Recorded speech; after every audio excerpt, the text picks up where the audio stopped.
Hi, Phil. It's so nice to see you. Hi, Courtney. You're looking great.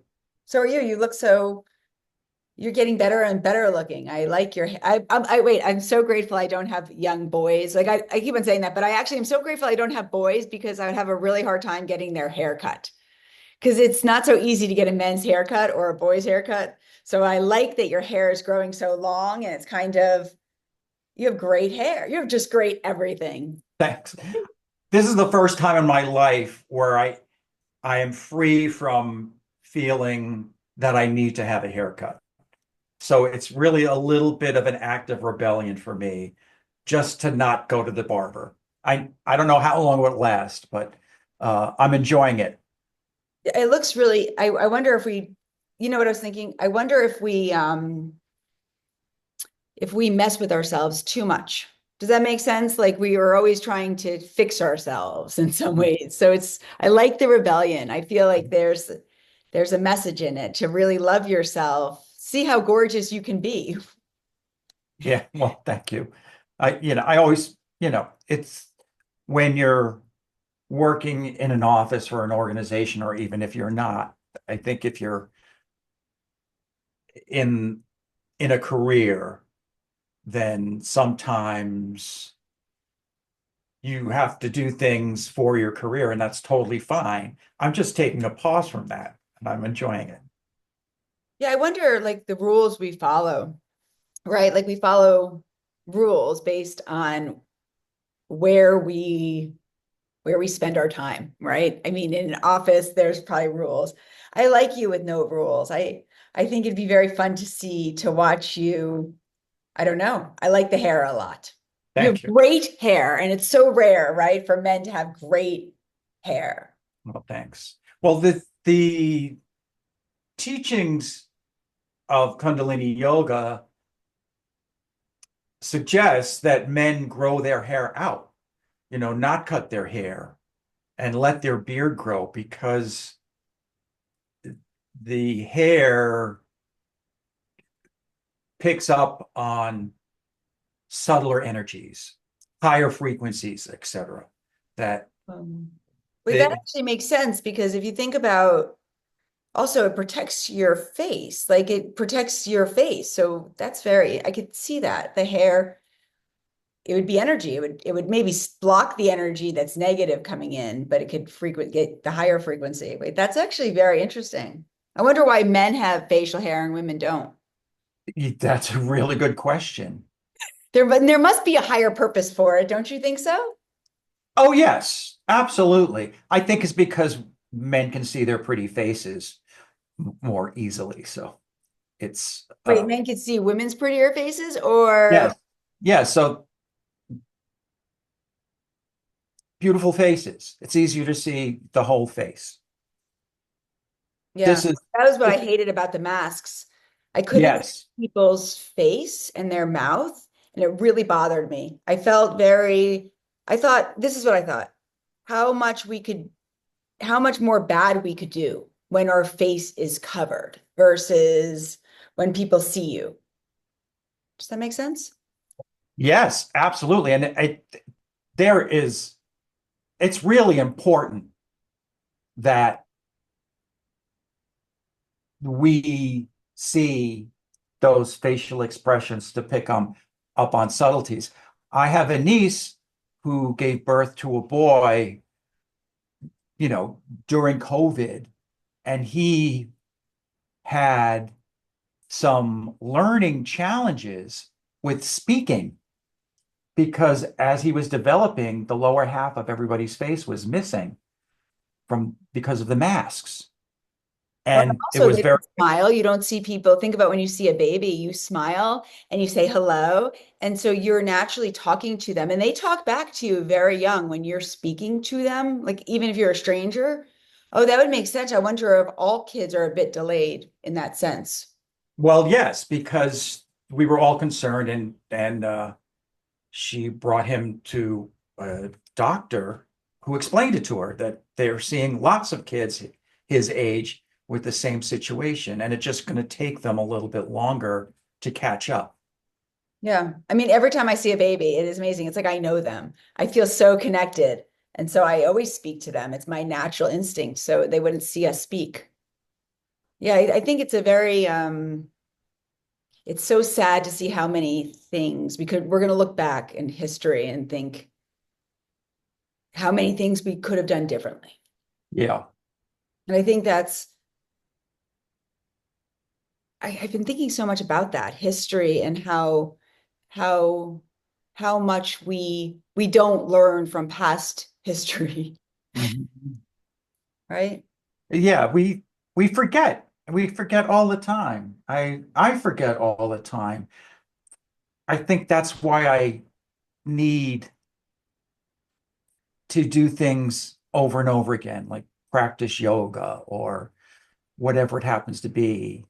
Say the same prayer over and over again. It's the repetition of these things and the consistency because it can, I'll speak for me, it can easily slip away if I don't bring my attention to it.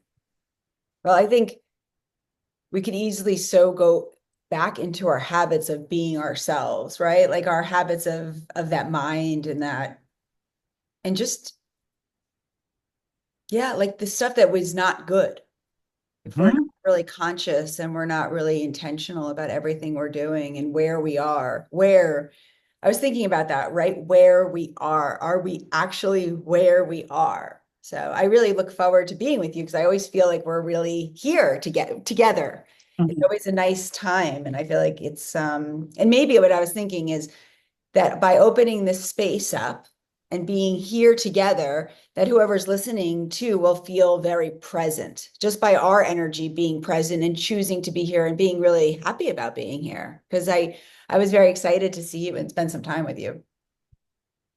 Yeah, it's for me, it's just a wonderful way to pause and reflect on things, but not in an isolated way, in a very relationship centered way, which I think is can be a lifesaver. Yeah, I think we need each other. I had this idea, right? I was thinking, okay, how about if you had okay, like an apartment build, like they made apartment buildings. Okay, hear me out. You made an apartment building, and each person had like a little kitchenette. So you would have like a refrigerator, and think if this would work. A refrigerator, maybe you'd have like a hot pot. You could have like your plates and wine glasses, but then you had a communal kitchen. So you in the apartment building, you would have a fabulous kitchen, right? And then you could come and make your meals there, and then whoever's there, you could sit with. How come they don't do that? And then you would have your own kitchen, so you could still like you could have a microwave, you could have a little hot pot, you could have a refrigerator, you could have whatever you want in your house too. Mhm. But then when you go out and you cook, you could talk to people and you could chop together and you can make your own meals or you could each make something and come together. I think that our world would be a happier place. I can't agree with you more strongly about that. And it's funny, I was having a conversation with a Kundalini yoga instructor, and her focus is on healing addictive behavior, which is really fascinating because she's dedicated her life to this. And so she has diets and mantras. I mean, soup to nuts. She has the whole like wonderful, deep therapeutic path to take. And she was addressing all of us when I was on this Zoom meeting and saying, we're culturally we're in a crisis and we're not even that conscious of it. And she spoke about things like when we, before our modern era, we sat around campfires and told stories. And then, even not that long ago, we sat around a television together because there was one television. There was one phone in the kitchen most times. And, if it rang and you picked it up and it wasn't for you, you had to take the message and share the message and all all these things had more value or more importance than they do today because everyone has their own phone. And if the phone rings, nobody feels compelled to pick up because you just leave a message.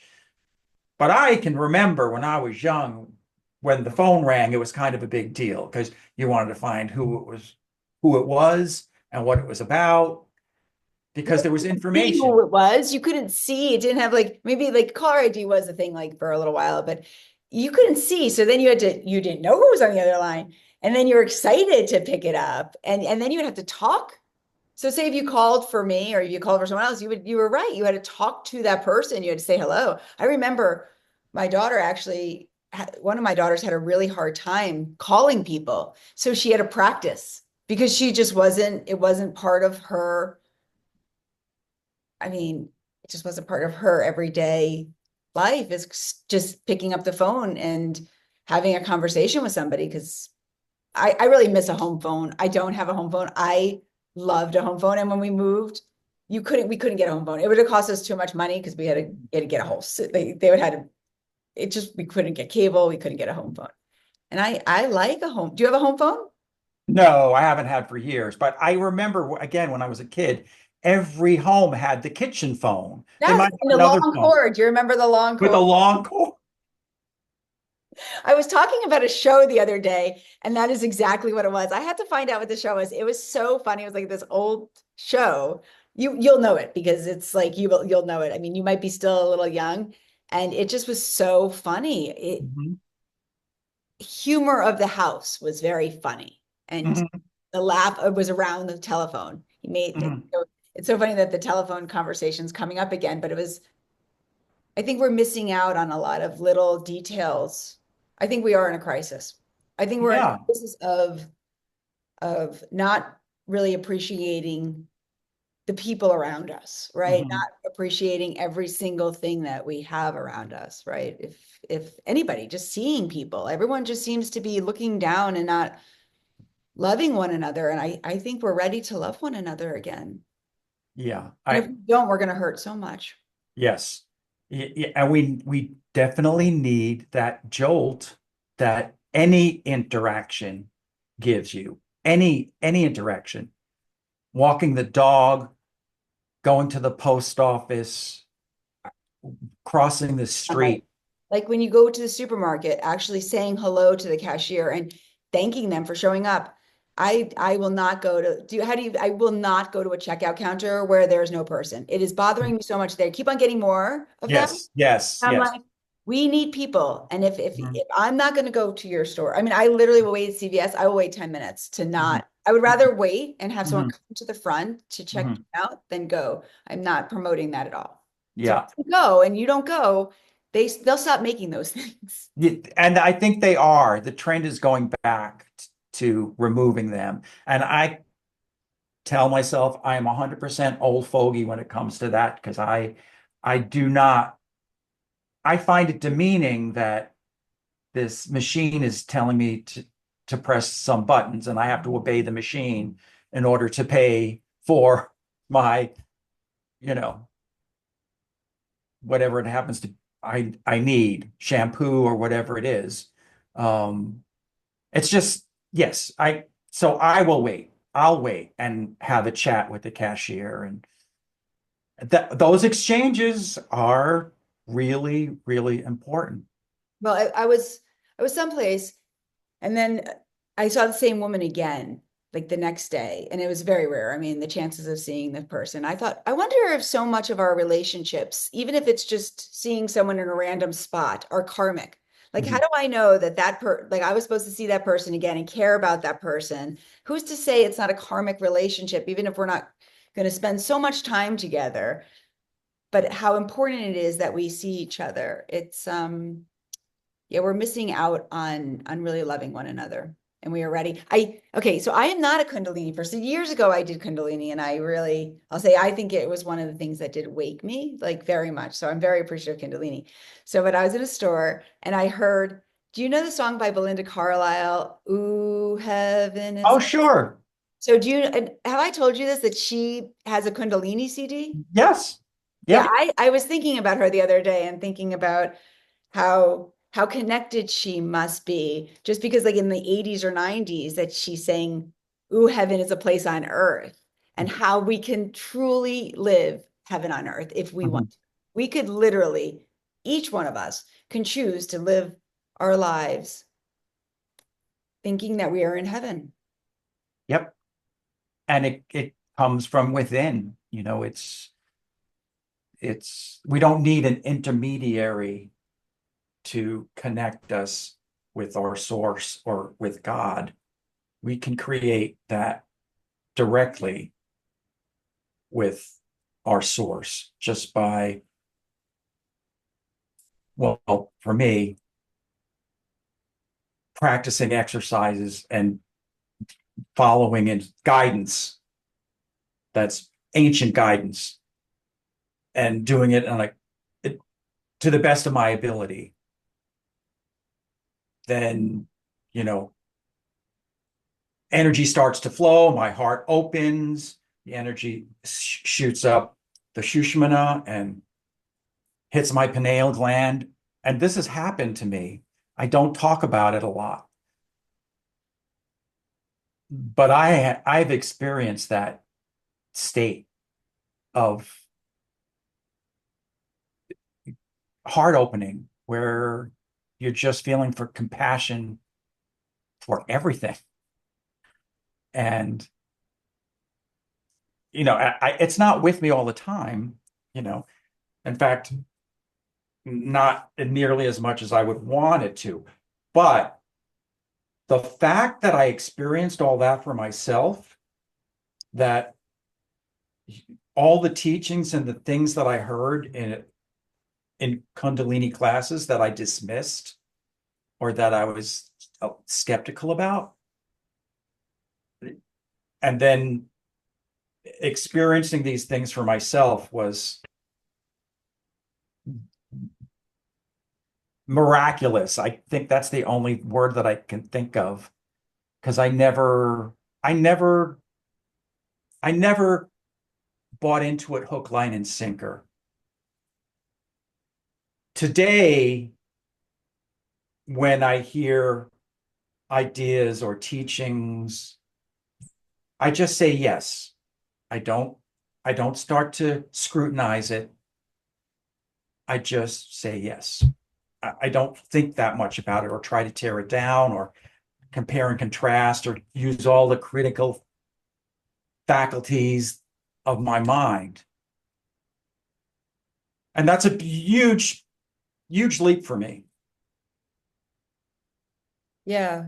Well, I thank you. I mean, I think that I think what you just explained was bliss. Yes. Yes. There's a word bliss, right? Just to make you Mhm. think of the word bliss and how, but I think we can. I think the more we allow I think what's so interesting in what you just said was when I say yes, when I'm not kind of questioning everything or even I think interactions with people, we go back to interactions with people if we're not questioning the interaction. We're just allowing people to say what they're saying and I don't know, accepting things, right? I think that you should said it so perfectly. Yes, you said in the teachings, but how about if you did that in daily life and you just instead of having your block, we walk around with our heart blocked, right? And you just explained a situation where your heart opens and then you connected to this divine source energy. And I think, and it's partly because you said yes to it. And so I think if we go around and we already know what people are going to say before they're going to say it, or we think we know what we're going to say, we're blocking so much that we're saying no automatically. And so we don't even know what's possible. I think we could walk around in that state of bliss. I mean, I really do. I think I think we're at a state where the more that we allow ourselves to say yes and not question everything so much and think we know, because I don't think I keep on thinking this, I don't think we know half of it. And we're blocking so much possible. Like I actually think you're spending more time in bliss than you're giving yourself credit for. That's what I'm going to say.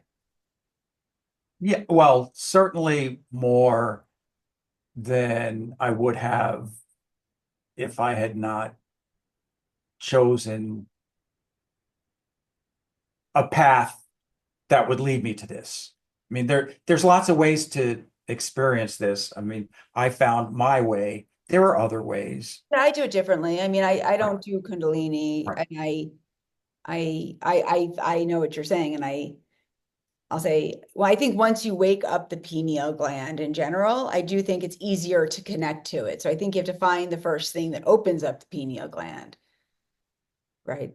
So lots of people do it, right? But it's yeah, I appreciate you so much saying that, because I think we're really ready to love, to have Yeah. compassion, to have spirit within us, and to know we're spirit. I mean, I could see you and I could appreciate you so much, and I could see your spirit. You're bright and happy and peaceful. I don't know. It looks like you don't literally have a line on your face, but it's I haven't seen you in real life. I have to see you in real life, but let's see. You kind of look perfect over there.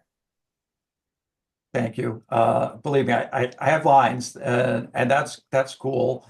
The other thing I want to say about um, interacting with people and saying yes is that you just get an immediate little dopamine hit when you have a little interaction with somebody. Even if you say, "Hey, uh, enjoy the rest of your day." I think the person you say to it gets a little dopamine hit, but you also get one. And that's part of saying yes, you know. But I like that, because that's a much nicer way of getting a dopamine hit than the telephone. Because supposedly the telephone gives you a dopamine hit, and I think we're so on our telephone too much. So Mhm. I that's interesting. I never thought about that. It is when you say something nice to somebody, it does feel very good. Or you do something nice for somebody, it feels like your heart explodes a little bit. Exactly. And studies have shown that humans get a dopamine hit when they interact with dogs, and dogs get a dopamine hit when they interact with humans. So Yeah. I'm sure it has to be the same. Well, it's actually really interesting. So I had people, you could see if someone's in a bad mood or a good mood depending on how they interact with the dog. So I think that was such a, yeah, I could see that, and then a tail wag. Do you know the cat's wet tail will give you dopamine? So when your cat hits you with the tail, Oh, will literally give you your energy. I know when my cat is supremely content when he does that. And nothing pleases me more when Feel his better, tail. right? Don't you feel better when the cat has Oh, this the tail? But it is interesting. I love that the dog gives you a dopamine hit, because I think I've watched people like, and I've watched people that are not in a good place. They just don't want nothing to do with that dog. They don't want to feel better. It's like, I don't want to feel better. And so I don't want your little kiss over there. I don't want your little hello. And I think that's what's really hard, is when we're really not in a good place, we have no clue we're not in a good place. right. But if you're not looking, if you're not saying hello to your dog, or you're not saying, or the dog's not, and you're not like going out of your way to say hello to a dog and you're trying to avoid it, I'll say, beware, my friend. Yeah, because they're saying no, and the dog knows it. There's, but it's, and believe me, I know what it feels like to feel that way. And you have to come out, you have to find a way out.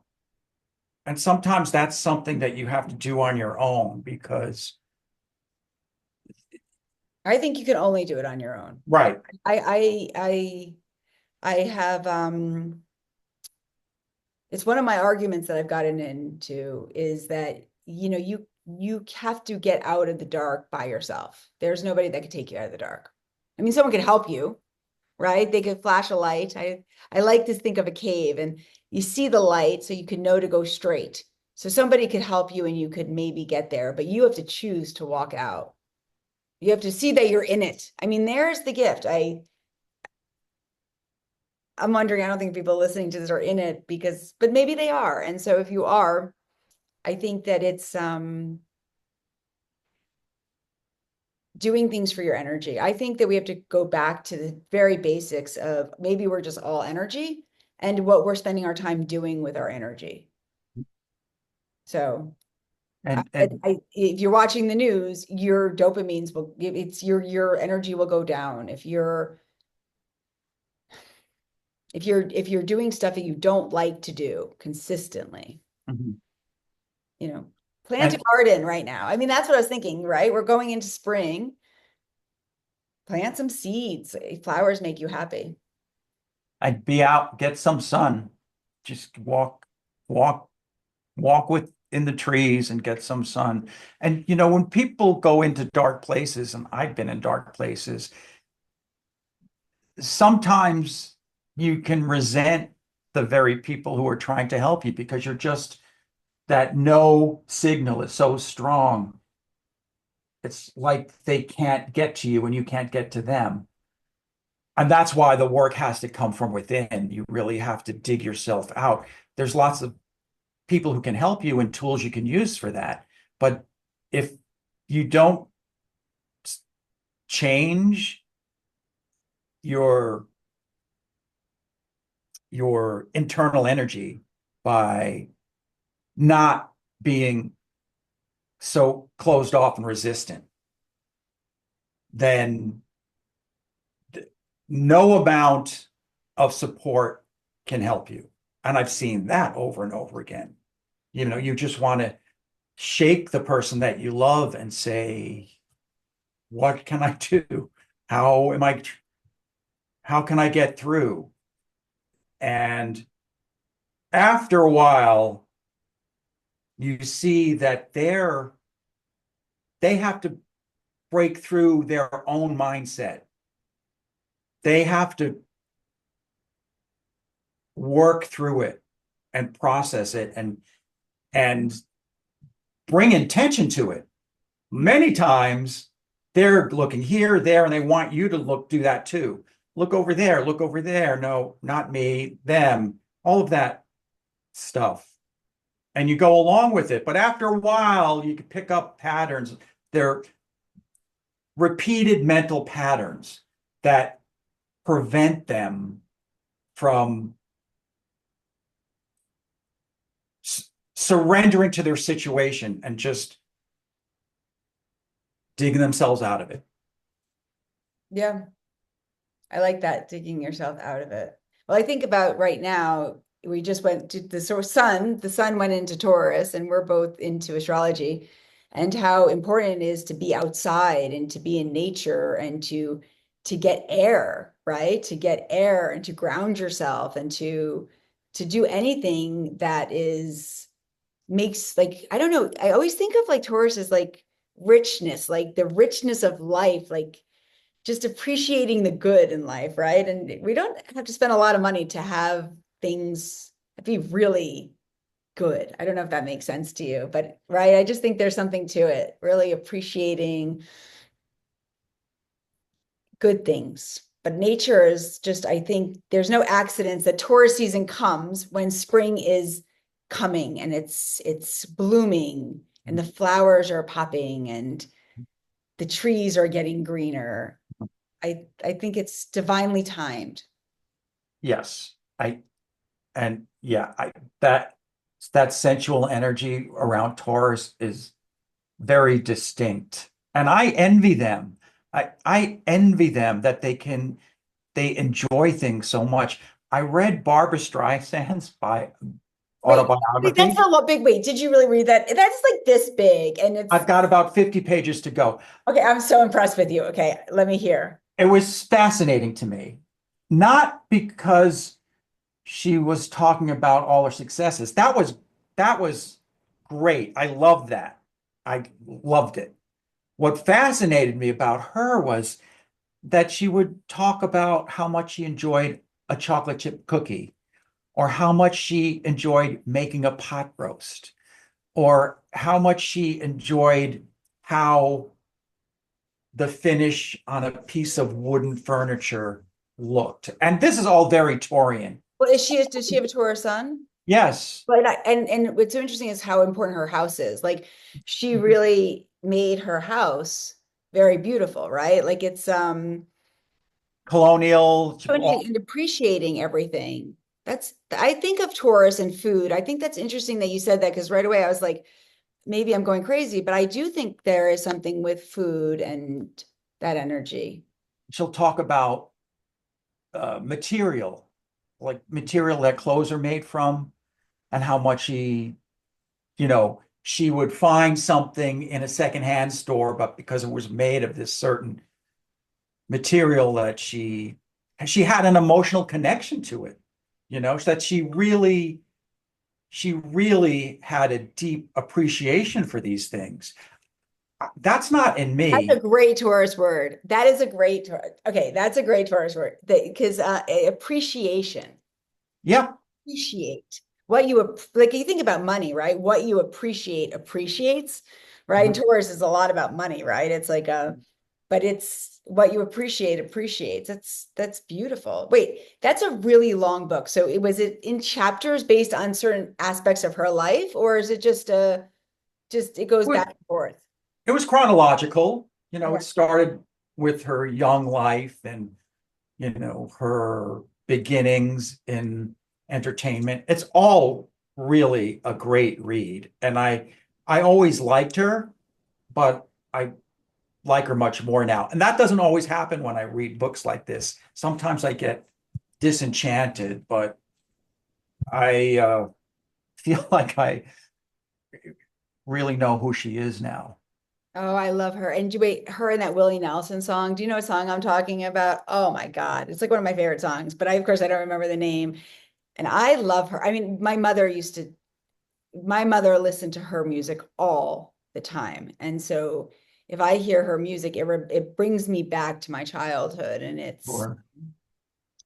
I mean, that voice, like I have the chills just think like to be that talented, to be that talented.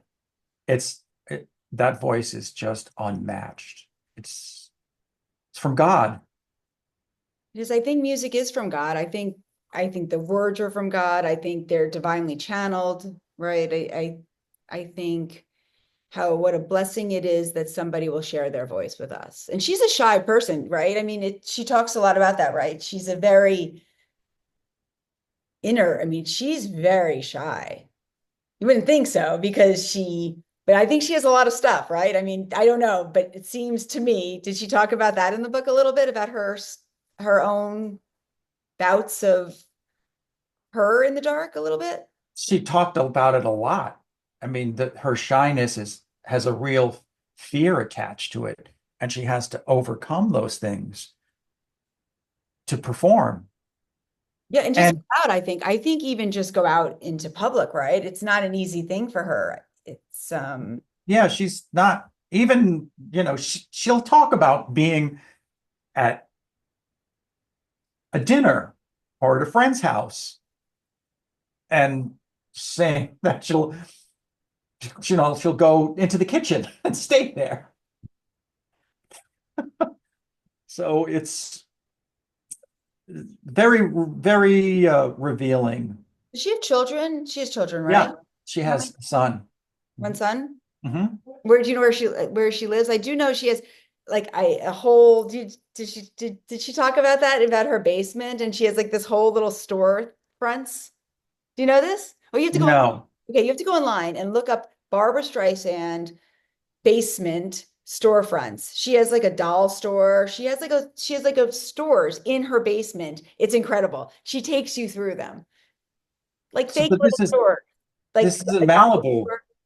I Yeah, she, no, it's like a doll store. I think there's like another store. They're not real stores, but they're like real stores. Like she's like a dress shop, but you could see them on like YouTube. It's actually very cool. You'll like it. she hasn't mentioned that in the book yet, but I'm up to the end where she's married to that Oh, what's his Brolin, right? Is it Brolin? yes. So wait, when did I mean, that's a real love affair too.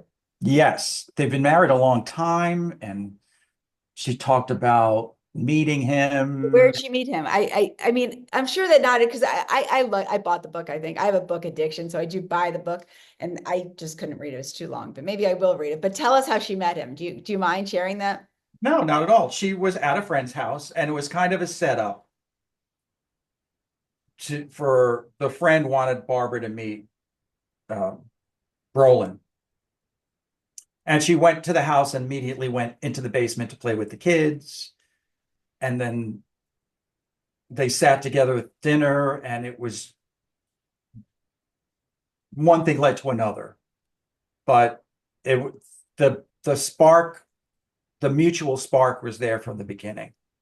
I think I think, and okay, I think my daughter said that she was reading some kind of psychological thing, and I don't know if I said this to you before, and a man knows within like 4 weeks. Like a man knows within 4 weeks. I think women know quicker, but I do think it takes those men a little longer. And Mhm. but within 4 weeks, they supposedly men know, but I think women know right away.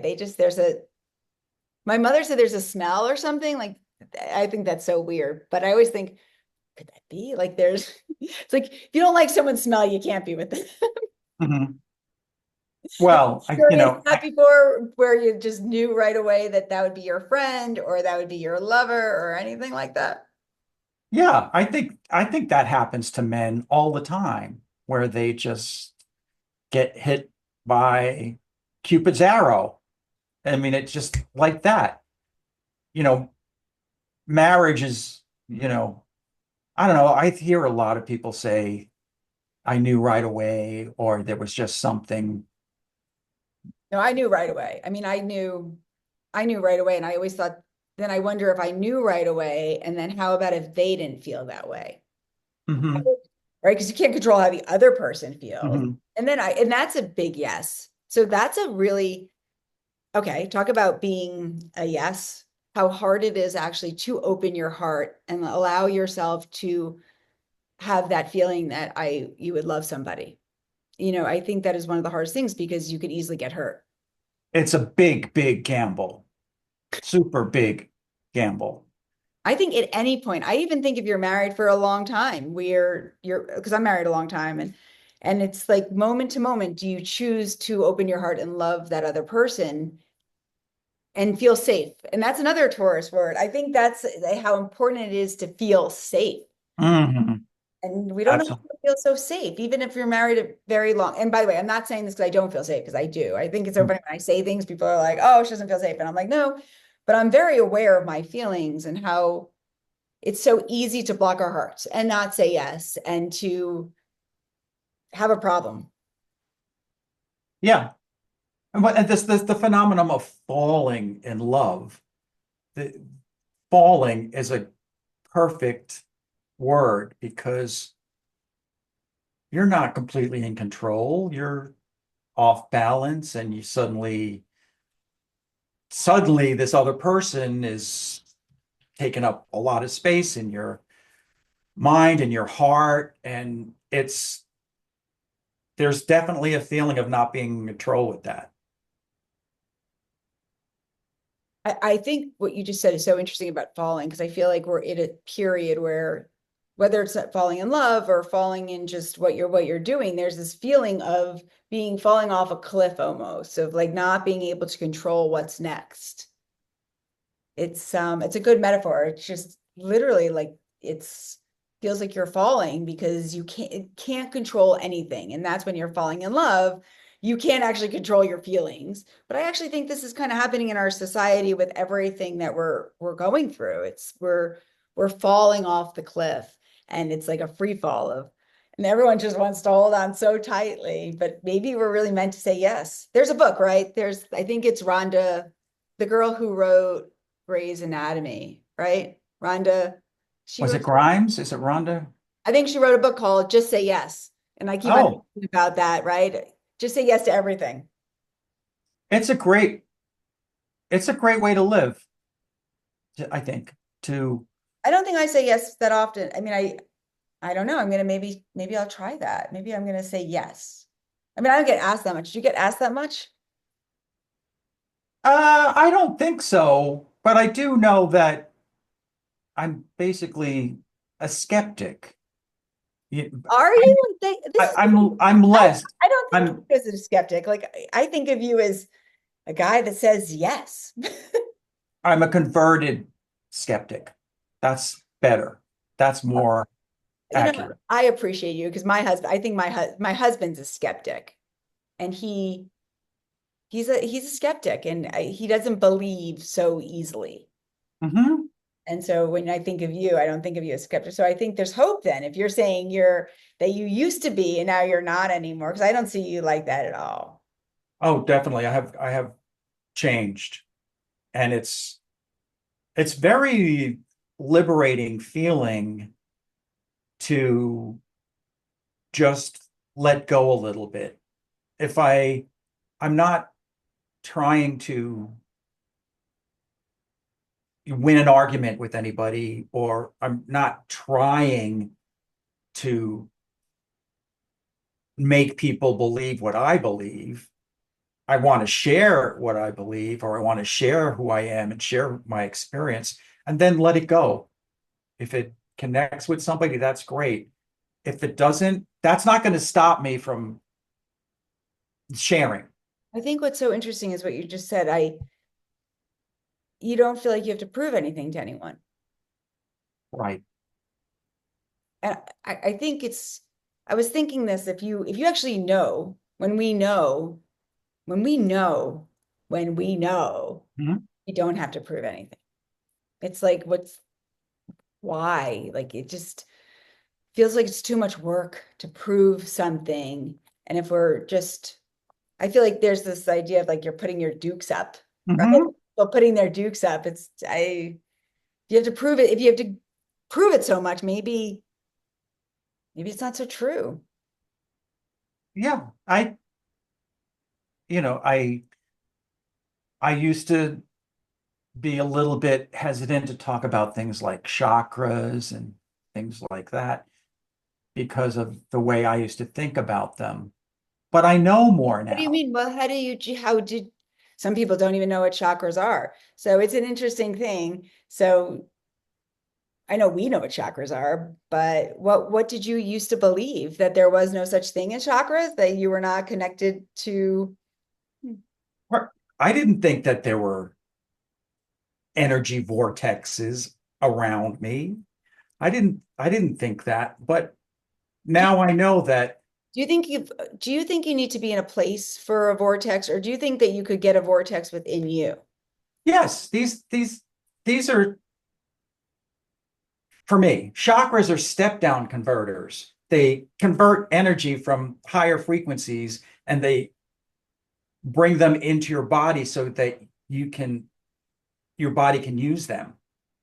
So they're not purely physical because they're interacting with higher energy fields. We're in the physical plane, but the chakras convert those energies into your body, and it activates your nervous system, your emotional system, your glands, what they secrete, biochemical processes. You want all of these things to function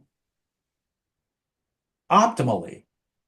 And I think that if you work with your chakras, you can clear them so that the energy moves without any obstructions.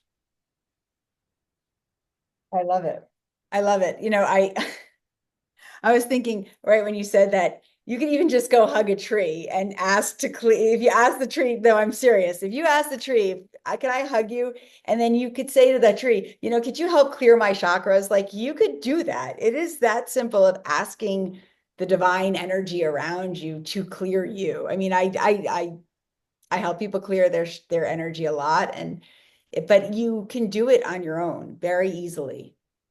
If you if you There, believe, if you believe you can, right? And ask. But I was when you're talking, I can imagine, I could just feel hugging a tree and asking the energy, or going to stand outside with your shoes off and grounding yourself and asking the Mother Earth to clear your energy from your head to your feet and clear your chakras.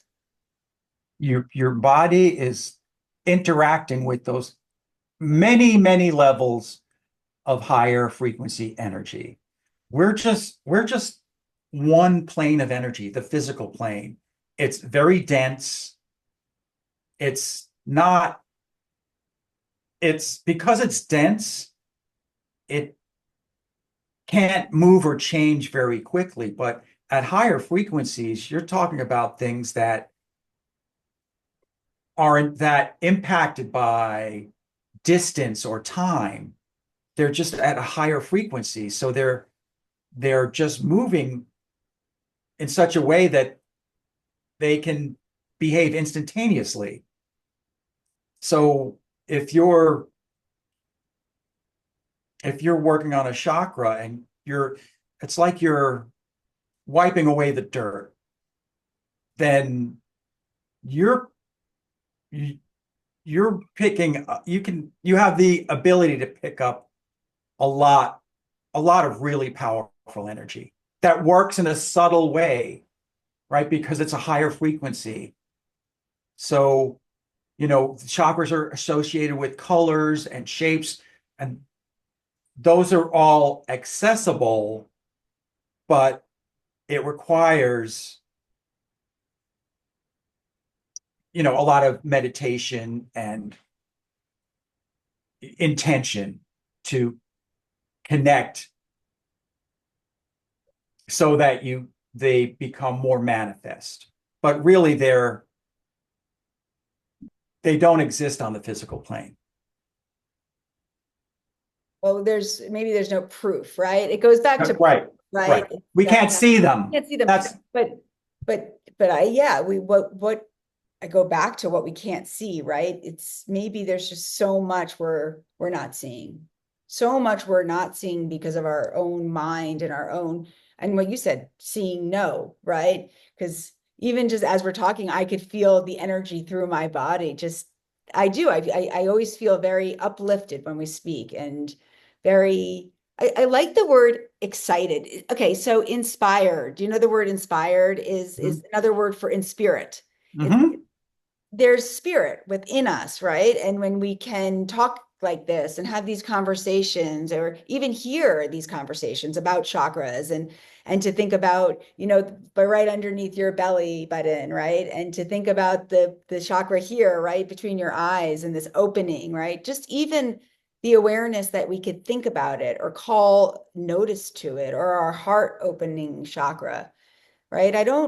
Maybe it doesn't have to be so hard anymore, right? I do think that in the past it was such hard work to get to the state, but I'm going to put it out there, because we create our reality, that we are spiritual beings having this human experience, but we just believe we're so human that it separates us so much more from the reality of the divine.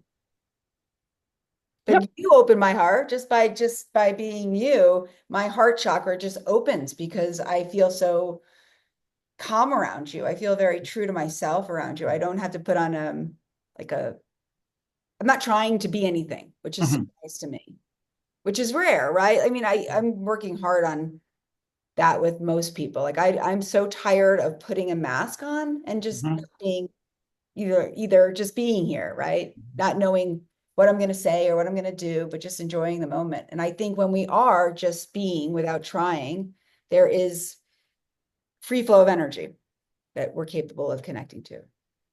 Right. Because that's what meditation is being completely present. So we could be here. We don't have to be like I always say to so many times where we think meditation is sitting on your ass and being quiet, and it is too, but there are other ways to do meditation. There is just being absolutely present. So if I'm here with you and there's no thoughts going through my head about what I'm going to say next, but I'm just present with you, there's a form of meditation in that. Definitely. And my favorite form of meditation is when I wash my hands. Like it's like I'm allowing myself to stand at the sink and wash my hands. I was I don't know if I told you this. It's so funny because I keep on telling everyone, and it's my greatest tool. And in the Bahamas, if I've said this to you already, but in the Bahamas, or when you go to resorts, they have salt scrub for your hands. I think that hospitals should have this. I think everyone should have it. So I actually have a pot of kosher salt, sits right next to my sink, And I wash my hands with salt all the time, and it just clears my energy, but it's very helpful. So I think everyone should do it. You just take kosher salt, it's so cheap, and you just wash your hands. And you just even feeling the grit on your hands and being with your hands and allowing yourself to be, not worrying about where you're going next, not worrying about what just happened. That is just meditation. You could be in meditation all throughout your day. Yeah, I think you're connecting with your spirit when you pause and do that. You're it's a meditative experience. It's a ritual and a meditative experience and you're going within and you're connecting to your spirit. Yeah. It makes me think about when we started the call and we said about your hair. You said, I'm rebelling and I'm not cutting my hair, and how easy it is to always think about what we have to do. Like we have to get a haircut. We have to go do this. And it's, we have to follow the rules. And how about if some of the rules are meant to be broken? I think everybody pauses and does things like you do, like washing your hands with kosher salt. I think everybody has those moments in their day when they're connecting with spirit. I I I think think someone's if you're driving and you hear a song and it takes you somewhere, it just you're out of your body and you're somewhere. And it's a memory, but it's also an emotion. wait, did you ever notice that, right? Like you get in the car and then you get somewhere. Like, wait, how did I just Yeah. get there? Right? It's almost like you lost yourself, but you got there. You right? You ever realize that? It's like, oh my God, how did I just get to that place? It's like you lose yourself a bit. Hmm. That's interesting. Yeah, I guess you're kind of in spirit there. That's kind of what meditation is. Of course, is that yeah, and you seem safe. You get there, you get there. Hmm. Yeah. I find driving to be very special. Hmm. Freedom in driving, right? It's like, Yes. do you like it? But where you live, do you have a lot of traffic? Is there a lot of It's a lot of traffic, but I do like to get out on the road on a nice day, and sometimes I'll just go out of my way for the drive. I like that. Just, and do you listen to music? Sometimes I do. Um, Mostly I'm just taking in the sky and you know what's going by me and just enjoying moving. Maybe we have to allow ourselves these moments, or maybe noticed, maybe we could just start to notice more the moments that we are experiencing this, that we're actually just doing anyway. And then if we appreciate them a little bit more, maybe they'll give us even more. What we appreciate. So I I appreciate you, Phil, so much. I appreciate that we get to share time. I look forward. I love that we start our week this way. I couldn't find a better way to start my week is to then spend some time with you, and I never know what we're going to talk about. I just always know it's perfect. Yes, it's uh, my spirit certainly feels alive when we speak. Yeah, and I think I really do believe that my spirit feels more alive as well. And by that, our vibrations just rose. And then, therefore, whoever's listening to this, their vibrations will rise. And I think that's the gift, is that's what love is. Mhm. It's that we can appreciate one another. We can see one another. We never know what we're going to say before we say it. Yeah, and we can help each other. Yeah. But I think we have to see each other first. And so maybe it's let's start to appreciate people because people need it right now. So I appreciate you very much. I appreciate you too. And I look Thank forward you, to seeing you Courtney. next week. Okay, have a great week. Bye.